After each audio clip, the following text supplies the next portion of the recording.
അരോമയുടെ ചരിത്രത്തിലെ ആദ്യ നെഹ്റു ട്രോഫി കിരീട നേട്ടത്തിൽ ആവേശത്തിലാണ് തുഴച്ചിലുകാരും ആരാധകരും. കളിയാക്കിയവർക്കും പുച്ഛിച്ചു തള്ളിയവർക്കുമുള്ള മറുപടിയാണ് കപ്പെന്ന് സഹപരിശീലകൻ ജിബിൻ വർഗീസ് ന്യൂസ് മലയാളത്തോട് പറഞ്ഞു.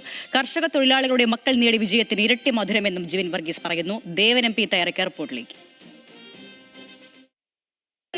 72ാമത് നെഹ്റു ട്രോഫി ജലോത്സവത്തിൽ വിജയിച്ചിരിക്കുന്നത് അരോമ ചുണ്ടനാണ്. കൃത്യമായി ആദ്യമായി പച്ചത്തടിയിൽ വള്ളം തീർത്ത് ജലോത്സവത്തിന് ഇറങ്ങിയ ആദ്യ ടൂർണമെന്റിൽ ചമ്പക്കുളം ജലോത്സവത്തിൽ രാജപ്രമുഖൻ ട്രോഫി വിജയം നേടി. അതിനുശേഷം ജലോത്സവങ്ങളുടെ ലോകകപ്പായ അല്ലെങ്കിൽ ഒളിമ്പിക്സ് ആയിട്ടുള്ള നെഹ്റു ട്രോഫി മത്സരത്തിലും അതേ ടീമിനെ തന്നെയാണ് നിർത്തിക്കൊണ്ട് മത്സരത്തിനിറങ്ങി. കടുത്ത മത്സരത്തിൽ മികച്ച വിജയം നേടിയിരിക്കുകയാണ് അരോമ ചുണ്ടൻ. കൊല്ലത്ത് നിന്നുമുള്ള അരോമ ചുണ്ടൻ മികച്ച വിജയം നേടിയിരിക്കുന്നു. ഒരുപാട് കളിയാക്കലുകൾ വിജയിക്കുന്നത് ഞങ്ങളെ ഒരുപാട് കളിയാക്കിയിട്ടില്ലാരും. ഞങ്ങളെ കട്ടപ്പാടിന് വിജയമാണ്.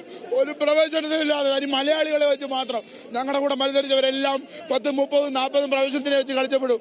ഞങ്ങൾ തനി നാടൻ പിള്ളേരെ വെച്ച് ഞങ്ങൾ കഷ്ടപ്പെട്ട് കൊണ്ടു ഞങ്ങളെ കൊണ്ടാക പള്ളി കൊടുക്കും. ഞങ്ങൾ ഈ കപ്പ് ഇത് ഔദ്യോഗികന്റെ കൈ വെച്ച് കൊടുക്കും. ഞങ്ങൾ അത്രയ്ക്ക് ആറ്റുതുപ്പൽ കേട്ടിട്ടാണ് ഞങ്ങൾ ഇവിടെ വളരെ സന്തോഷമുണ്ട്. ദൈവം തന്ന കപ്പാണ്.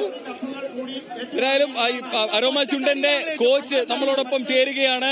ഈ പറയുന്നത് പോലെ തന്നെ ഈ ഒരു മത്സരം മാറി പുതിയ ടീമിലേക്കൊക്കെ വന്നപ്പോൾ വലിയ വിമർശനങ്ങളൊക്കെ നേരിട്ടിട്ടുണ്ടായിരുന്നു. തീർച്ചയായിട്ടും ഒരുപാട് വിമർശനങ്ങൾ കേട്ടു. ടീം പൊട്ടിച്ചോണ്ട് പോയി അങ്ങനെ പക്ഷേ ഞങ്ങൾ അതൊന്നും വകവച്ചില്ല. ഞങ്ങളെ കളിയാക്കി, ഞങ്ങൾ ശ്രദ്ധിച്ചില്ല. ഞങ്ങൾ നല്ലോണം കഷ്ടപ്പെട്ടു. ഞങ്ങളുടെ സാറ് ചാക്കോ സാറ് നല്ലോണം കഷ്ടപ്പെട്ടു. ഞങ്ങൾക്ക് ആ പ്രതിഫലം ദൈവം തന്നു. മത്സരം കടുപ്പമായിരുന്നു. പക്ഷെ ഞങ്ങൾ 40 ദിവസം കഷ്ടപ്പെട്ടു. അതിന് ഫലം ദൈവം ഞങ്ങൾക്ക് തന്നു. അത്ര പറയാനുള്ളൂ. ഏതായാലും ഒരു ചരിത്ര വിജയം തന്നെയാണ് അരോമ ചുണ്ടൻ നേടിയിരിക്കുന്നത്. തീർച്ചയായും ഒരു പച്ച ചുണ്ടൻ, അതായത് പുതിയതായി തീർത്ത ഒരു ചുണ്ടൻ ആദ്യമായി മത്സരത്തിന് ഇറങ്ങുന്നു. അതിൽ ഇറങ്ങിയ 2 മത്സരങ്ങൾ, ഒരു പ്രധാനപ്പെട്ട 2 വള്ളംകളി മത്സരങ്ങളിലും വിജയം നേടാൻ കഴിഞ്ഞിരിക്കുന്നു. അരോമ ചുണ്ടന്റെ പ്രധാന കോച്ച് പറഞ്ഞതുപോലെ തന്നെ വിമർശിച്ചവർക്കും കളിയാക്കിയവർക്കുമുള്ള മറുപടിയാണ്, തങ്ങളെ പുച്ഛിച്ചവർക്കും കളിയാക്കിയവർക്കുമുള്ള മറുപടിയാണ്.